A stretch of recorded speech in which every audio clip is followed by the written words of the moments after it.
அவங்க ஹாப்பியாக இருந்தால் நம்ம இங்கே ரொம்ப ஹாப்பியாக இருப்போம். அவங்க சோகமாக இருந்தால் இங்கே நம்ம ரொம்ப சோகமாக இருப்போம். நம்ம தலையில் இடியே விழுந்த மாதிரி ஆயிரும். ஆனால் அவங்க சிரிக்கிறத பற்றி ரசிக்கிறது, அவங்க பண்ணுற அந்த குட்டி குட்டி குறும்பு பார்த்து ரசிக்கிறது, அதெல்லாம் சொல்ல வார்த்தையே இல்லைங்க. என்னதான் அவங்க பேசுறது புரியலனாலும் நாங்கள் பார்த்து ரசிப்போம்.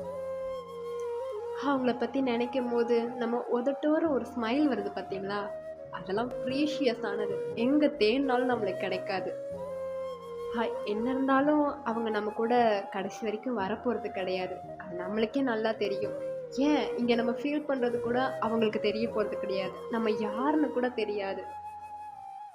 அப்பவும் நம்ம அவங்க மேலே ஒரு லவ் வச்சுருக்கோம் பார்த்தீங்களா, அதுதாங்க ஆர்மிஸ்.